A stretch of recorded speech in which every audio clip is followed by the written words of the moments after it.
Wake up in the morning and I look at chemtrails. Actually, we don't get a ton of chemtrails like the cities do, but they are here. Our friends went to Mexico for a missions trip and they're like, no chemtrails in Mexico. I was like, dang. But they do have the mafia and the cartel. Don't get me started, but the government is probably, or the cartel is probably in cahoots with our government. Just put my tinfoil hat on me because I am a self-proclaimed, very proud conspiracy theorist. I'm running today, actually. It's 4 miles, 3 run, 2. It's what I do on Fridays right now for this week. I don't know if it's gonna change next week. I haven't gotten that far, but it's my Friday run. Correction, run 2, walk 2. So pretty easy, so that's good. Okay, this never happens, but I'm heading back. I drank too much water this morning. I need to go pee. And I remembered that I want to start running with my weighted vest on because they say it burns more calories. So, where is he? In his new high chair. Good morning. Are you eating bananas? Are you eating bananas?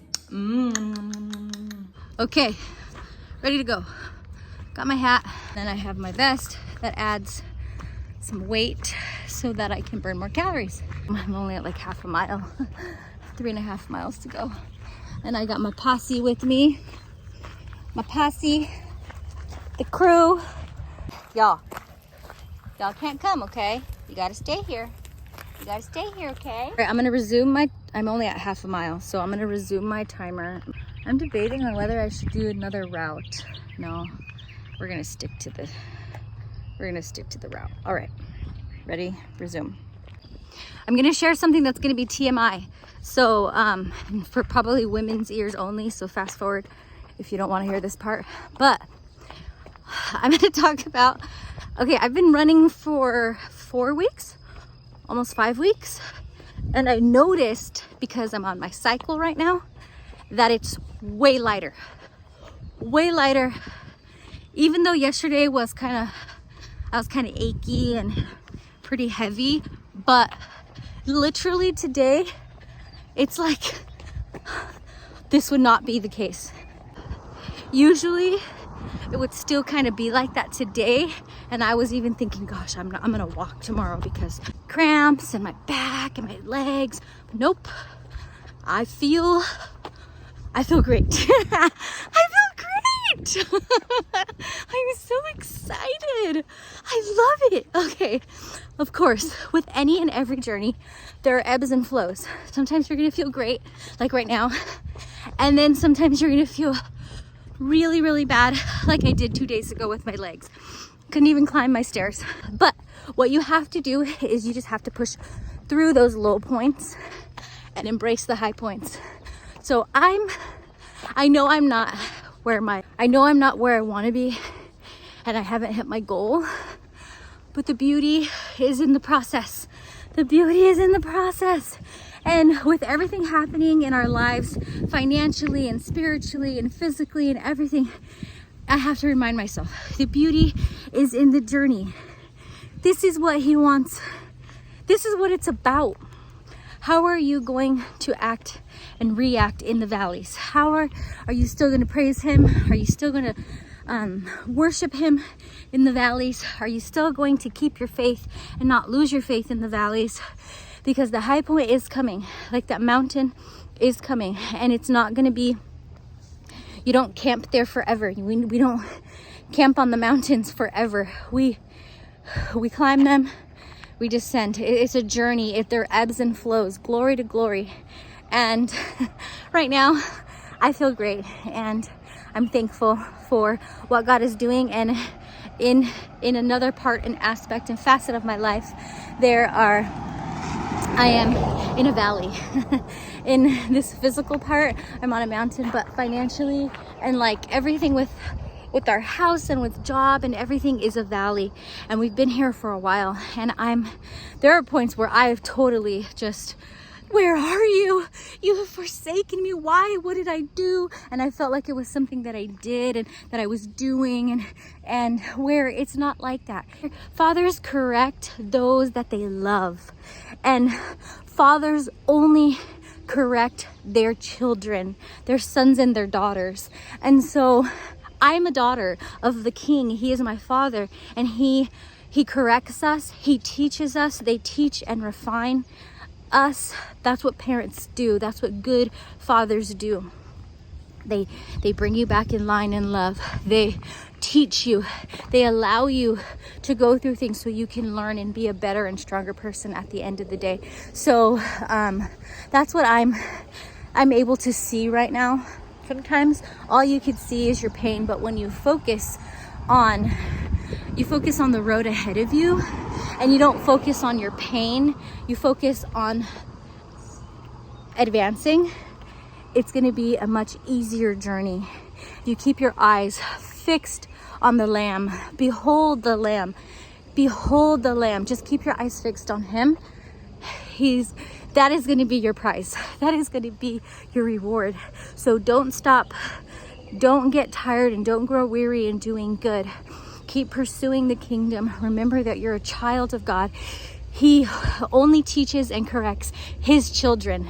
So if you're being taught a lesson right now, if you're being corrected, count it all joy, right? Trials, because they produce endurance and perseverance and strength. And the only way I could be even where I am today, 4 weeks in, is if I didn't start. I mean, if I never would have started back then feeling terrible, I wouldn't be here where I am today, even though it's this much into my journey. And I know, like I said, there's so much more, and I know I'm gonna feel stronger, and I know my arms are not gonna look like this forever. And it's gonna get better, but I can just embrace the beauty in the journey and have the gratitude in the journey. I am so thankful. I'm so grateful that I even have the freedom, the ability, like my legs work, my arms work, I'm healthy. Like I have the ability to do this. Thank you that I'm healthy and able to do this and make a change in my life. If you can walk, if you can breathe, even if you can't walk, you have the power to make a change in your life, in every area of your life. Maybe it's emotionally, maybe it's spiritually, maybe it's physically, maybe it's all of the above. Ooh, it's starting to rain. That is the favor of the Lord. Rain means favor. Rain it down, Lord, rain it down. So that's what I'm praying. Don't be afraid to live out loud. Don't be afraid to put yourself out there. Like I am here. I've been putting myself out there every day for 19 days. Some of them I don't even want to watch because I'm like, ooh, it's cringy. But I don't care. I don't care. I'm moving forward. I'm keeping my eyes fixed on the Lord and everything He's called me to do. And this is what we're doing. This is what I'm doing.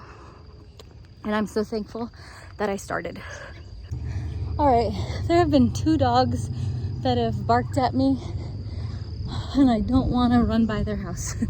So I think, see that initial feeling of wanting to change my route? I think it was for a purpose. So I'm not gonna go that way. There's a big dog in the yard with the gate open. And good thing, a lot of these dogs stay in their fence, you know? But I don't want to take a chance. So I'm gonna change my route today. And oh my gosh, boom, Holy Spirit just brings, Trinity plays this thing, okay? And she played it with her friends from fire camp and stuff, and it's called Pick It Up and Preach. So you get an item and then you pick it up and you use it as an illustration to preach the gospel, the good news, the heart of the Father. Matt literally just preached to me. This whole point of working out our salvation with fear and trembling, it is always compared to a run or to a walk, okay? And what am I doing right now? I'm on a run. And what did I just encounter? I encountered a snarling, barking, big dog. And that's gonna happen. Those things are gonna happen. I'm putting myself at risk on this run. Cars, people. Yesterday, I feel really safe here. I've run in a lot of sketchy places. I used to run with a screwdriver, like that's where I come from. And that's like my mentality, the way growing up. I used to literally run with a screwdriver, and I've had to show it to people before too. So a lot of things don't scare me because I grew up in where I grew up. But, and this has happened to me twice. Yesterday, a truck ran by and it flew by, and it was like younger men, and then it stopped back there, and I always look back. They stop and they start reversing, and I'm like, oh great, I got nothing. I don't have pepper spray, I don't have a screwdriver, because that's what happened last time I had a screwdriver. So a car full of guys pulls by me really fast, and they hit their brakes and they start reversing even faster, and I was like, oh great. So that's when I had to like show my screwdriver. I'm like, I'm not the one. I am not the one. You picked the wrong one. If you're gonna try to get me, I'm gonna take one of you down at least. Like, you picked the wrong one. And then they took off because they saw that I had a screwdriver in my hand. And so that happened to me yesterday, and they started reversing, and I was like, what the heck, like here, okay. But then another car was coming, and then they just took off. So I was like, okay, that was kind of weird. But I'm putting myself at risk when I get out on the road and I run. A risk of a snake coming out of the grass, a car coming by, a dog getting out of their yard. I mean, it's risky, and it's just the risk that you're taking when you step your foot out on this road, out on this walk, and you say, okay, I'm gonna follow Jesus, I'm gonna become a disciple. And it's not even, oh, I'm gonna accept Jesus into my heart. Like, it's no, I'm gonna put my feet to the ground, I'm gonna walk this walk. I'm not just gonna talk this talk. I'm not just gonna sit here at the side of the road while everybody passes by me. I'm gonna put my feet to the pavement, and I'm gonna do, and I'm gonna take action, and I'm gonna walk, and I'm gonna fall, and I'm gonna go, and I'm gonna cry, and there's gonna be hills, and there's gonna be valleys. And that is counting the cost of becoming a disciple. When you put your feet to the ground, okay, am I willing to take this risk? A big truck just flew by me. Am I willing to take this risk? Am I willing to potentially have a dog come out and bite me? But it's a risk. Are you willing to take that risk? What does the Bible say? The Bible tells us to count the cost. Does a builder not look at the plans and say, okay, what is it going to take? What is it actually going to take to make this? It's going to take money. It's going to take time. We might have run into permit issues. We might run into this. I'm going to need this person. I mean, like there's so much that goes into it that we have to count. We have to think about before we embark on the journey. And the same goes for every journey. Okay, you're gonna start, I'm gonna exercise, I'm gonna eat right, I'm gonna do this. What about when you get sick? What about when you wake up, you don't feel like it? What if people start making fun of you? What if people start ridiculing you because you're doing stuff that they wanna do but they can't, so then they take it out on you? What do you do when all of these roadblocks come and these hurdles come? What are you gonna do? Are you gonna quit? Or are you gonna keep going? So I just, this is the way my mind works. It's crazy, it's exhausting, but it's also amazing. And it's also like, I thank you for the pictures. Thank you for the words. Thank you for the messages. Thank you that you speak, and that it's not just, I don't just worship a dead God, and I don't just worship some idol, some wood and carven image. Like, he's alive and he's living and he hears me and he speaks to me and I speak to him, and like, it's this exchange. And that is, it's a living relationship. It is a living relationship because he's a living God. And because he's breathed his life into me, I'm also alive. And so, like, I gotta go, guys. I said I would see you at the finish line, but girl, But I can't help it. So I gotta go. I love you. Something just came to me. I'm 2 miles in, 2.17 miles in.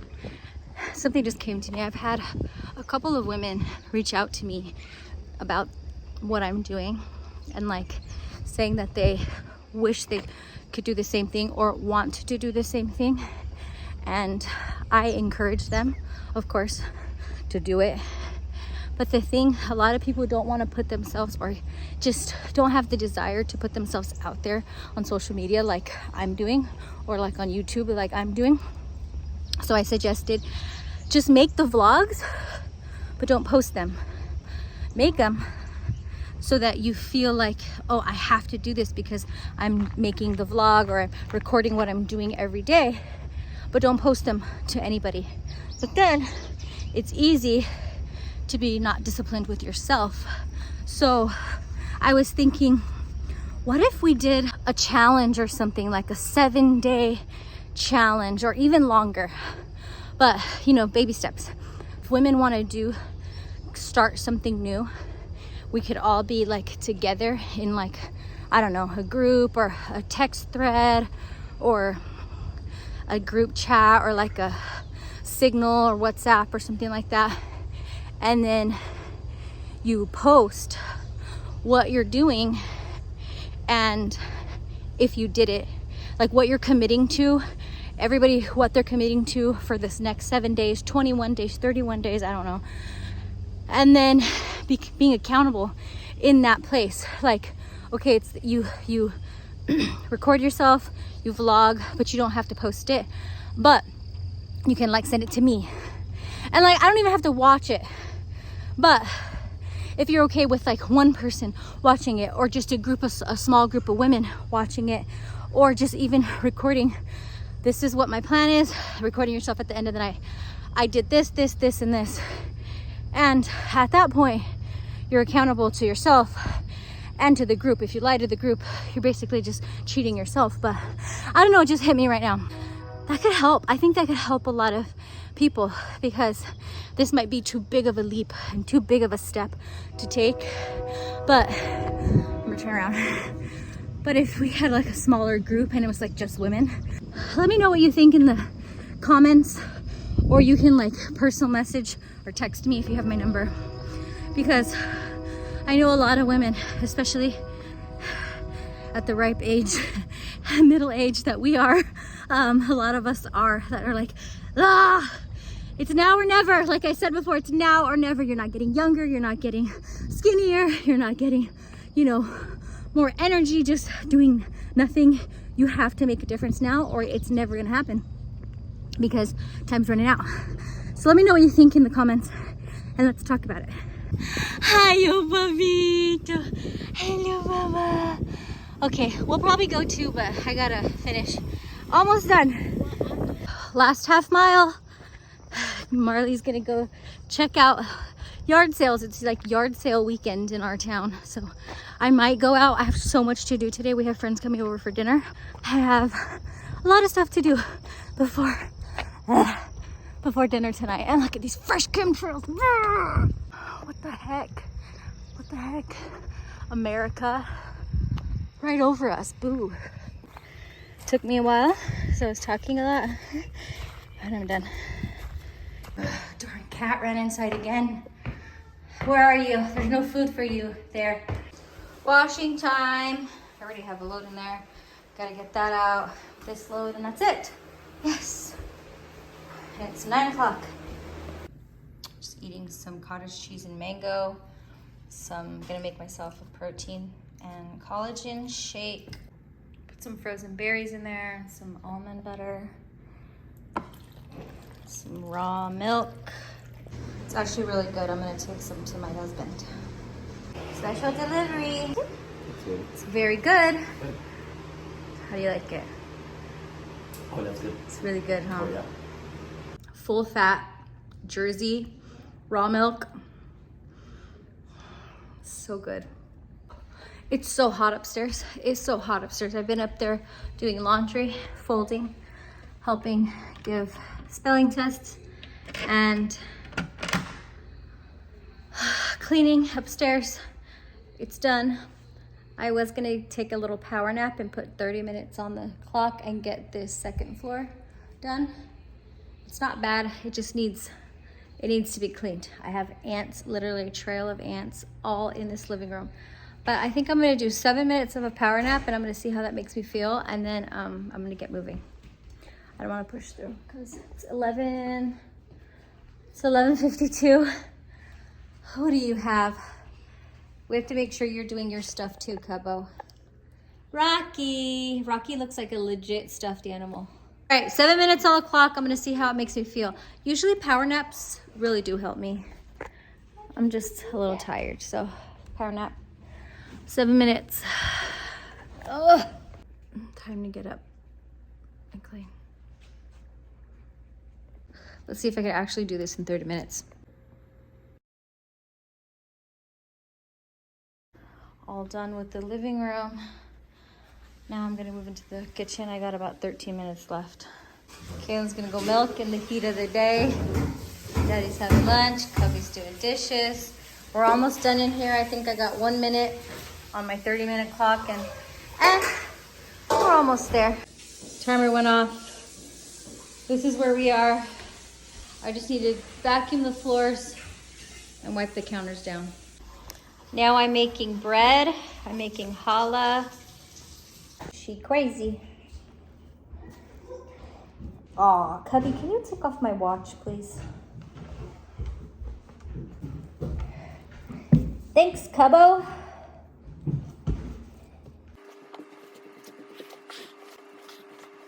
All right, they're all kneaded up. I'm gonna put them in the mudroom because it's really warm, so I think they'll rise really fast in there. We are going to be like lightning. We're gonna be like lightning. We're gonna go so fast. I have the sweet tea on, the iced tea on. I have the potato water boiling, the potatoes out. We're gonna be fast. No, no, Gideon. All you do is eat, Hava. We gotta stop and get some eggs. Are there eggs out there? Oh yeah. Let's see if we got any pretty eggs. They have some blue eggers, some Easter eggers, and some olive eggers. I need a wooden egg holder. I told my son over and over, and he still hasn't done it. He's been actually really busy making tables. So put these guys up to making food. Kaylin is helping me make Salisbury steaks. Sometimes the bread rises super high, and then sometimes it doesn't. I don't know if our yeast is very active. We'll see how it comes out. All right, going in the oven now. Challah bread, got everything ready. Everything but the bagel challah bread, regular. We got stuff to take communion, and everything's ready. Got Salisbury steaks and gravy, mushroom gravy. We got 2 different types of mashed potatoes because this one got a little ruined. I don't like the texture, so I did a russet. Big sweet potatoes and some corn. They're bringing salad and dessert. And of course we have sweet tea. Okay, guests have arrived. We're going to eat dinner and relax. You're running! Look at how fast you're running! Oh, go Elijah! Go Elijah! Oh, he's excited. Then we kind of took me under his wing. I love the way he worked. All right. So we became really close.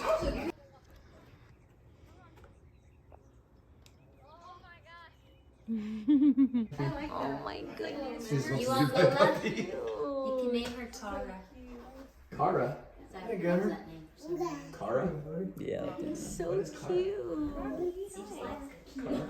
He's crazy. Yara. Oh, look at that one. He does. He's gonna go buy Walmart. Oh, he slipped. That's a good one. He looks like he's Little snapping. black bear. Like things that smell like grass, they Oh my goodness, you're so cute. question real quick. It's 11:15. Friends are gone. Kitchen is clean, and we are sleeping in the living room because our AC is still broken. So we're gonna sleep out here because today was a super hot day and it's like over 80 degrees upstairs. So good night. I am going to take a shower and I'm gonna get into my clean, cool bed, and we will see you tomorrow.